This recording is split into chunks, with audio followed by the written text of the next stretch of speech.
All right. Well, it's definitely been a minute since the last one of these.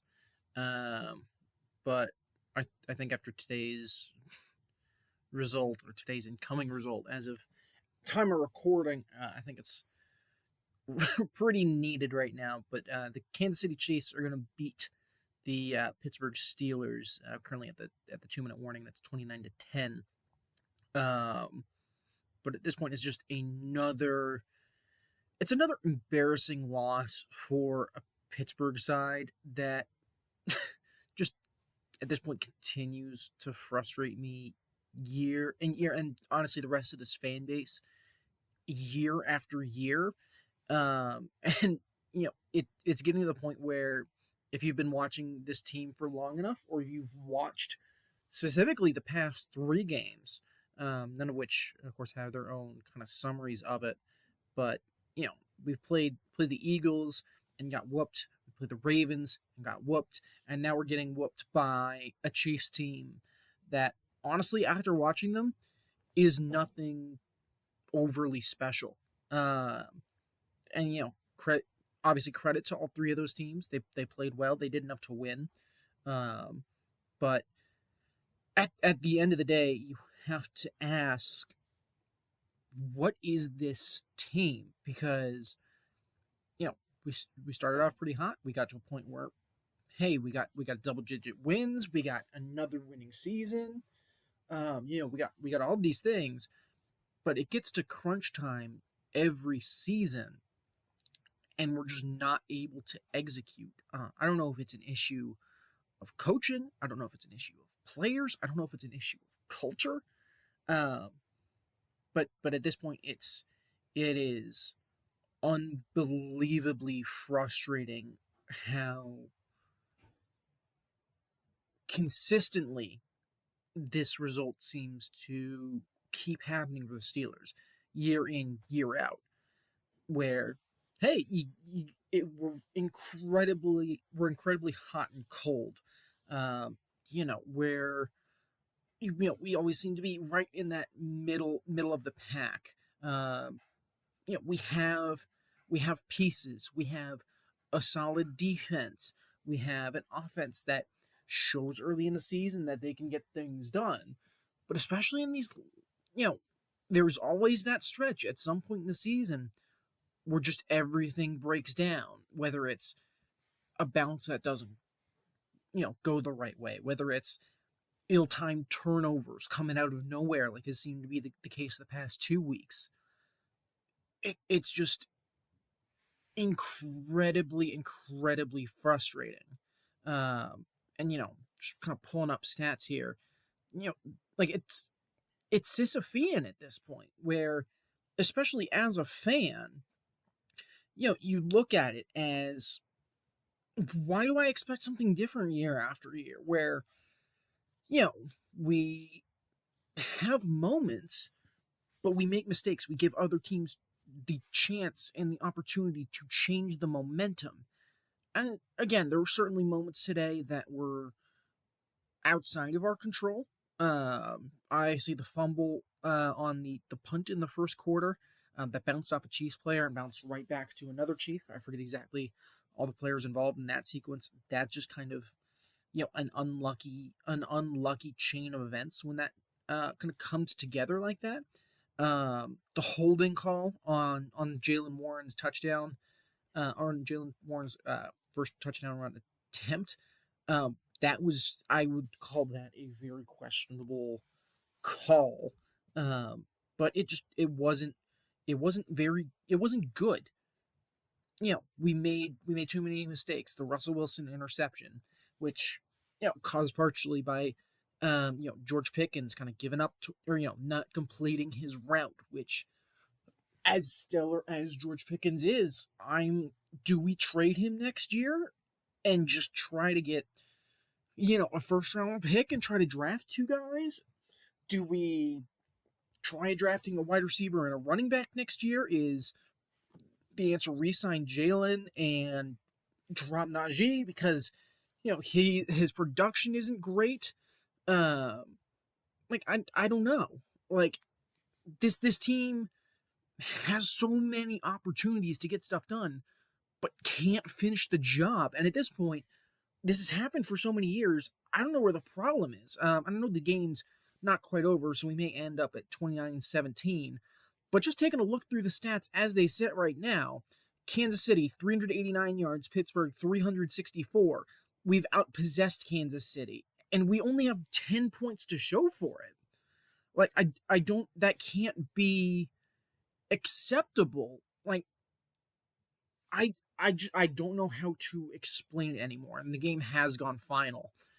It is 29-10. So I at this point it just becomes more and more frustrating every year, and you have to wonder when heads start to roll, because especially if you're outside the organization, you might look at this team as, hey, you're 10-5. Why are you complaining? Why are you frustrated? You made the playoffs. Other teams would kill to be in your position. But the more this keeps happening, the more and more frustrating it gets. I mean, again, just to take a look through stats, Patrick Mahomes had a great day through the air, 29-38 for 320 and 3 touchdowns. Travis Kelce was their leading receiver, 8 for 84 and a touchdown. I'll have a comment on the defense in a moment. Chiefs didn't run the ball very well. Kareem Hunt only 9 carries for 20 yards and a touchdown. Running game really didn't get going for Kansas City. But again, on the read options, on a whole bunch of areas, and when the Chiefs need to get stuff done, they got stuff done, and that's what actual playoff teams are able to do, especially against which is at least on paper a very good defense. At least in terms of the Steelers on offense, Russell Wilson, 22 of 30 or 23 of 37 for what is that 205 and a touchdown. The past couple of weeks have gotten me very hesitant about Russell Wilson as the future quarterback of the Pittsburgh Steelers, because that first chunk of games he was back, we were getting stuff done. He was holding on to the ball. We kept winning. So I don't know if it's just, hey, there were signs of these inefficiencies here and there. There were signs of these mistakes, these miscommunications. And I don't know if it's just going up against the top tier opponents that we have over the past couple of weeks that have caused him to truly struggle over the past couple of weeks, that has led to him taking a massive step back in terms of the offense as a whole. That interception in the first quarter, like at once that interception was thrown, I had basically given up, because based on how this team plays in the first quarter, and I think specifically how Russell Wilson plays in the first quarter, you can really see the way that this game will progress. Najee Harris, 13 for 74 on the ground. I guess in terms of some other rushing stats, I can go ahead and pull them up in just a second here. For the Steelers, Najee Harris, 13 for 74 on the ground. Jaylen Warren, 11 for 71 on the ground. So Jaylen Warren, honestly, for the Steelers, is my player of the game. How is this guy not getting more snaps? He in the second quarter, on the first sustained Steelers drive, he had, I think, 4 carries for 37 yards. And then we just kind of stopped using him in the run game, which, as much as I understand that Najee Harris does have value as a running back, he didn't do much throughout the game. From what I remember, there wasn't that any of those super big splash runs. He had one 8-yard pickup in the first quarter that I can remember, but I don't understand why this offense doesn't play the hot hand in the run game as much. I guess in term, and then through the air, Freiermuth 7 catches for 60 yards. Pickens, it was good to see him back. He got a good chunk of targets, but just not able to connect against what is a very talented Chiefs secondary. So I assume that there's some stuff there to to kind of mull over and think about. Jalen Warren, 5 catches for 41 yards. But yeah, just really nothing going there. I get the one thing from Pat Fryermuth. Great as a safety valve, but just a gut punch of a fumble to put the game on ice. Um, I mean, again, and I think the hardest part about this game is there was the fumble from Firemouth. You know that he's very short-handed. He doesn't make those kind of mistakes. So we had that. We had Najee dropping the ball on the pitch against the Eagles. We had Russ's 2 turnovers last week against the Ravens, and we can't do that against this playoff caliber opponent because they will take advantage.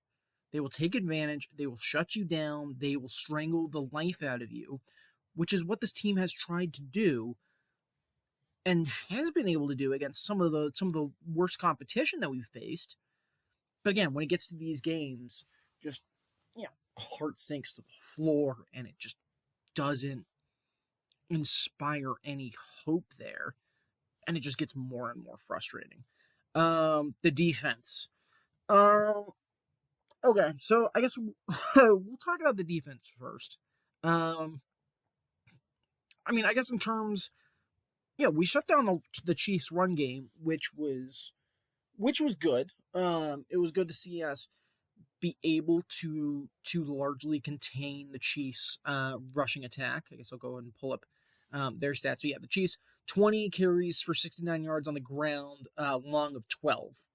So we did a fairly comfortable job, and that 12-yard run was a Mahomes scramble. So we did a good job of controlling the ground game, but I don't know what the issue is in the pass defense, but it has been atrocious. And it's something you continue to, again, maybe it's just me being pessimistic after watching the Steelers for so long and seeing this over and over and over again. But so much soft zone, so much blown coverage, miscommunication, where we're just getting beat, and the DBs aren't doing loads. Minka Minka Fitzpatrick was the leading tackler today. But we had Dante Jackson back, we had Deshaun Elliott back, and we just could not stop them through the air. And I don't know if it's maybe running Tampa 2 too much, because I feel like every time you can see these wide open 15-yard pickups along the sidelines. It's these little hook routes that get behind, since Tampa 2 is that kind of 2 flats, 3 kind of hooks, 2 deep. They're just finding that little cinch on towards the sidelines where those receivers can just sit down and catch a wide open pass, or they're getting routes written up enough where, oh hey, they're playing soft zone. That's an easy beat. We can pull up the Tom Brady script of him doing it all these times, and boom, we're done. Good, move on. But it is getting absurd at this point. How this defense has so much talent, and we've seen it have a lot of talent. And maybe this is an overreaction. Maybe this is just we've had an intensely challenging past 11 days of Steeler football, and maybe we have some rest. We have the Bengals to finish out the year. We need the Texans or the Browns to come through and get a win, and we need to beat the Bengals to have any chance at a home playoff game. And maybe that gives us a chance to break that playoff loss streak. But at this point, that defense, and specifically that secondary, I think there has to be a lot of questions for, because, again, Minka's fine. Minka, I think, played a good game. He did what he had to do. I don't think the fault's on him that we're getting beat, because he's one of 5 base guys in that secondary. But I think you have to talk about the guys behind Dante Jackson and Joey Porter. Joey Porter, of course, was out this game, so that was certainly a big loss. Um, but Dante Jackson got beat a couple times. Cam Sutton, I can't. I don't know why we re-signed him other than for depth, because I think he was third string today, and I think that was a mistake. I would have rather seen more Beanie Bishop, maybe, because I feel like there was no Beanie Bishop today. I don't know off the top of my head if he was injured. Um, and that, I know Dante Jackson is more of our hybrid safety, where we like to bring him in from as more of a run stopper. And maybe KC just takes advantage of that, but it becomes very frustrating. On the special team side, I don't think there's really anything of note. You know, Boswell only had one field goal attempt and one extra point attempt. Um, Waitman was fine. We got really unlucky in the first quarter with a potential fumble that just bounced back to the Chiefs. Um, I do have a question for Danny Smith. Why the hell is Cordero Patterson returning kickoffs for this football team? I understand that he is he could, he's been a multiple time, all-star special teamer. He has all these kick returns, but he's slow. He cannot return kicks anymore. Put Jalen Warren back there and hell, I put George Pickens back there. Let him run over a couple people's faces and blow by a couple of more, because I'd rather see George Pickens out there, trying to do something than Cordero Patterson's, Toyota Tacoma versus, a bunch of looking like a you know Honda Odyssey going up against a couple of Dodge Chargers on a drag strip and just looking miles slower out there. That has to change that. Cordero Patterson should not be returning kicks for this football team. But yeah, I guess for team stats, like again, it looks more even than you might think. Like, Steelers 23 first downs, 8 of 16 on third down, 73 plays, 364 yards to 389 of the Chiefs. But it is just not good enough when you're averaging 4 yards a pass. We averaged like 6.5 a rush, but we just got away from it, largely because we ended up going down and having to try to make plays, and just nothing came of it. And like, just, I feel like, especially with this team, we're constantly pushing that. We're, get a piece here and there. It's okay. We get momentum. It's, it feels, I had a, a buddy in Discord mentioned, like, it just feels like 2020 all over again, where, hey, we might have something with this team. We have a couple of pieces here, where, we're not in a rebuilding year. Let's see what happens. Oh, hey, we're 11-0, or in this case, what it would be, 10-2, or 10-2, I believe, because I believe that is 4 straight losses for the Steelers, if I remember correctly.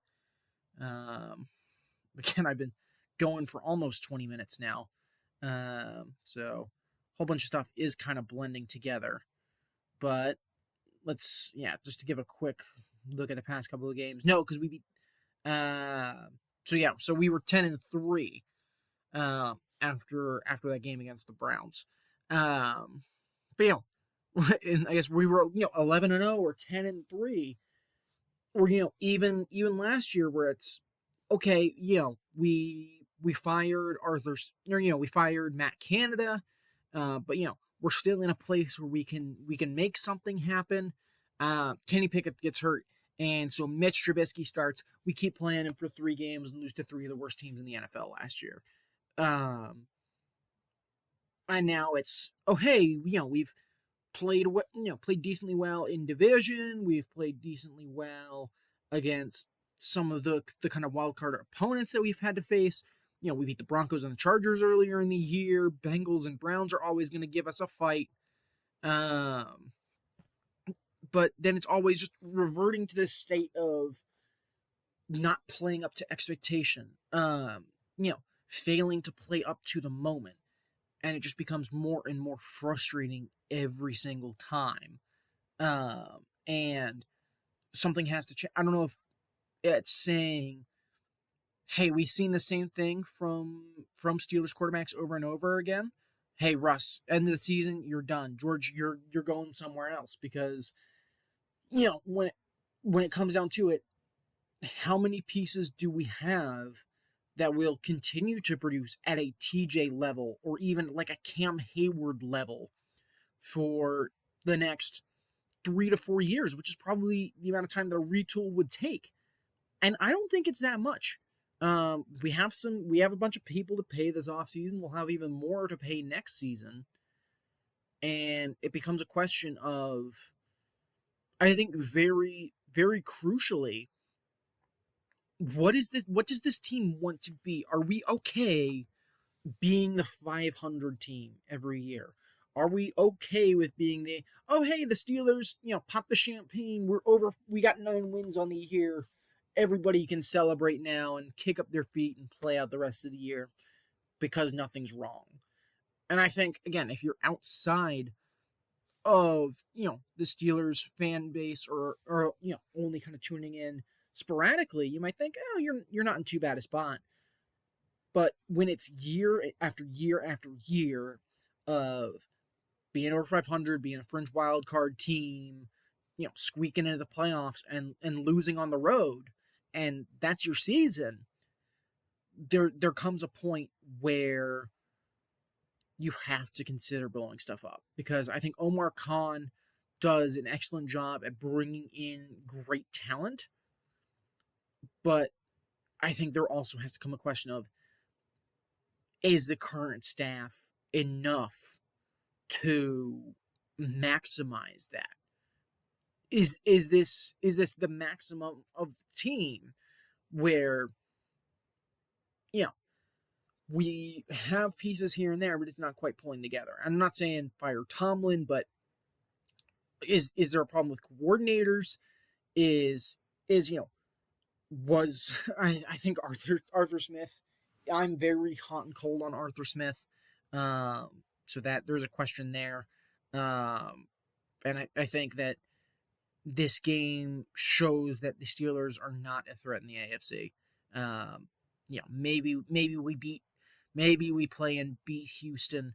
Maybe Baltimore fumbles down the stretch, and we end up playing a home playoff game against Denver or LA, or Baltimore even, and something comes out of that.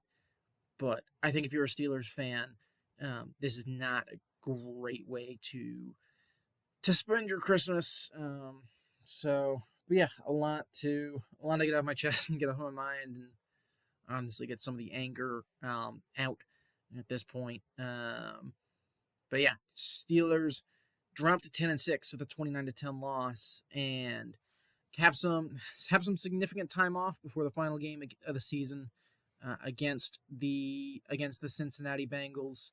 You know, got about 10-11 days rest now. Could also get flexed to Saturday, so we'll keep an eye out for that. But I think that there has to be some serious questions asked about this team's future, at quarterback, running back, at everywhere on offense, outside of maybe the interior O line, but even they got bulldozed today. So I think there are too many questions that for this team than you should have on a legitimate playoff contender. And yeah, that was an unbelievably frustrating game to watch, just because you can't give up that many opportunities to a team and expect to win. Yeah. So we'll have to see what happens next time out, depending on the time of that Steelers-Bengals game. May end up streaming it, so definitely stay tuned for that, and I'll definitely do a regular season recap video at some point after that game. So stay tuned for that. But yeah, Steelers dropped to 10-6 here on Christmas Day. So thanks for tuning in. Thank you for listening to me ramble for a bit. But I will see you next time.